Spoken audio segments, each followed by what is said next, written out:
Hey guys, it's Kristina here, and today I thought I would respond to your assumptions. This video has been long awaited. I posted this on Instagram a very long time ago, but I'm finally getting around to filming it. By the way, shout out to my Harry Potter shirt. But yeah, let's just get right into it. So the first assumption is, I'm not going to read off anybody's names because some of these are people in my personal life that I've given assumptions. The first one is, you give off mom vibes. I don't know what that means, but I have been told that a lot. I guess I just fit my name. I have a Christian first name and my middle name is Hindu, or like Hindi, because I was raised in many different religions. It means motherly, and I guess that's what it is. I mean, my cousins always joke that I'm like the single mom because I take care of all the young kids in our family when we're around each other. So I guess, and when I have my friends also say that. Like, they're like, Kristina, you're like the mom. You're literally like looking out for us. You're babying us in a way. So I guess I give off mom vibes. I don't know if that's a good or a bad thing, but yeah. I guess your assumption would be right, according to people in my life. The next one is, you hate doing makeup. Now, this is a bit complicated just because I started off loving makeup when I was younger, and even when I used to not be allowed to wear it. And during this quarantine, I just stopped caring about makeup and like really doing a lot with it and really putting it on. So I don't hate it, I find it to be a chore sometimes. So when I'm in the mood to put on makeup, I will put on makeup. Next one is, you're scared of drama / news channels. No, I'm not. I don't do anything to get on those type of channels. I stay in my own bubble, I guess. And I'm very self-aware. I'm very small on YouTube, so no. I actually like watching their videos because I think that holding people accountable and informing people about things is very important. However, I don't like the ones that personally attack people without having a real argument. Yeah, or don't actually do the research. Those are the ones that I don't like. Not scared of them, I just don't like them. But moving on, you secretly hate the gym. Now, I will say that I don't like gyms in general, just like the atmosphere. Yeah, we have gym class, it's mandatory, whatever. At least my schools did. I can't speak for other schools. Pretty sure other schools have that as well. But for me, I personally can't go to the regular gym. I guess because those people I've never seen in my life before, I don't know why, it just makes me uncomfortable. So that's why I work out at home.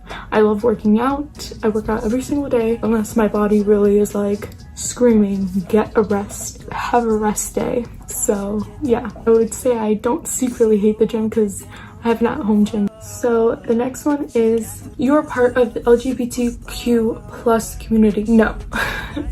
I'm straight. I identify as a female. I was born a female, but I do wholeheartedly support the LGBTQ+ community. People who are good, people that are, you know, living true to themselves. I have people in my life who I'm very close to, or rather what I consider myself to be very close to.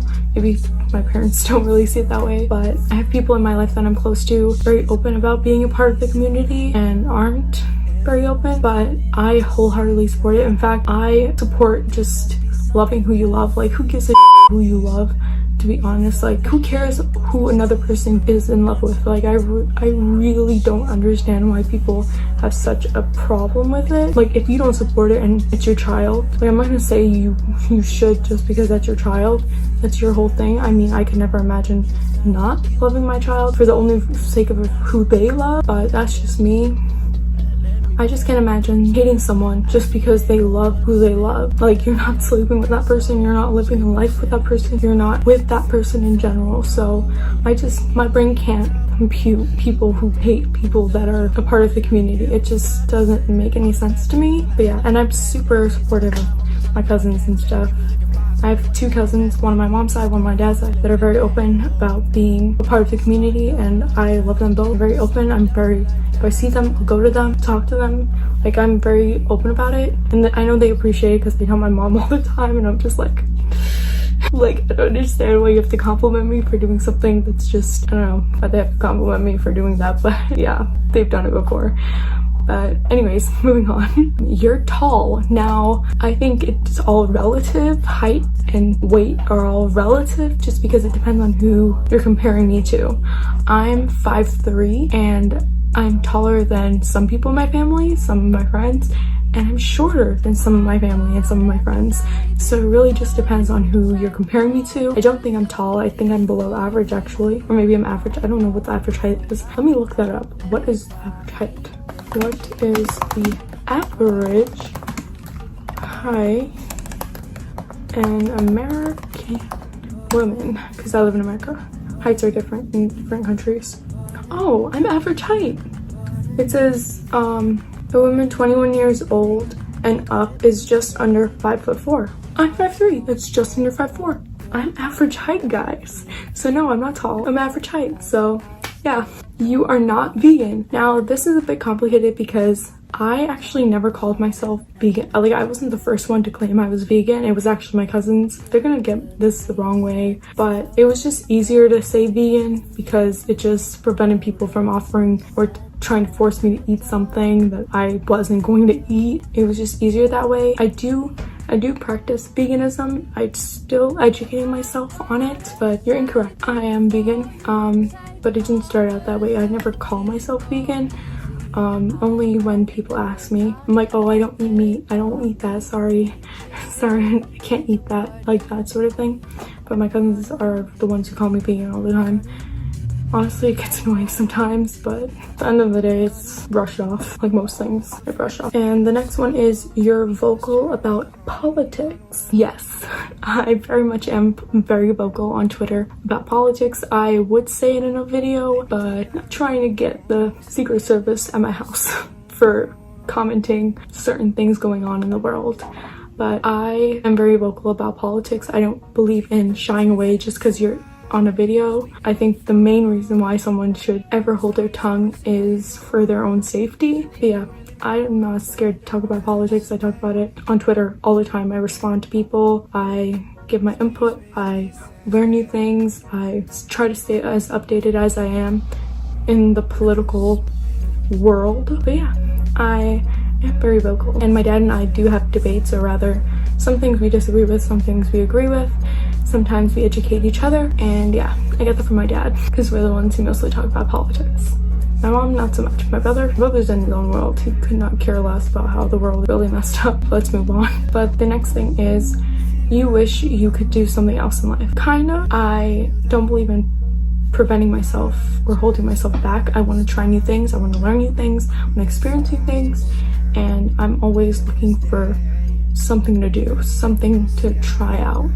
And I always want to learn new things, and I always want to evolve as a person. I used to have the caption, I used to have it in my bio, constantly evolving, constantly learning, constantly educating myself and being educated by other people and educating other people. This one is really hilarious to me. You've had plastic surgery.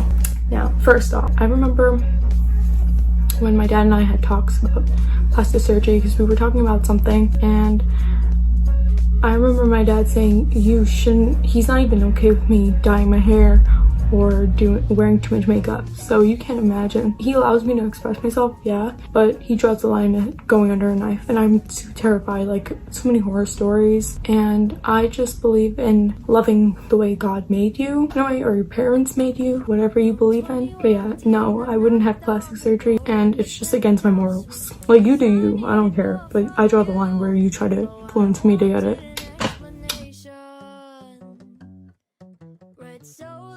Now, moving on to the last one here, you're scared to be vulnerable. No, not at all. I think vulnerability can be seen as a weakness to many people, but I believe that it shows a person's strength, because in order to be vulnerable, you're allowing yourself to be showing your weak points, showing your insecurities. And if you can do that, if you can own up to your insecurities, own up to your mistakes, own up to everything that is negative and positive, then I think that you are a good person, and I think that you are strong. I think that being vulnerable is so amazing and so admirable. So no, I'm not afraid to be vulnerable at any point. That is it for this video. I hope you guys enjoyed it, and if you want more videos like this, then please give a big thumbs up. If you want to follow me on my social medias, I will link them down below for you. And if you want to see more videos like this, and hit that subscribe button and turn on post notifications so you know every time I post a new video. I am gonna try to post more frequently, and yeah, I will see you guys in the next one. Bye!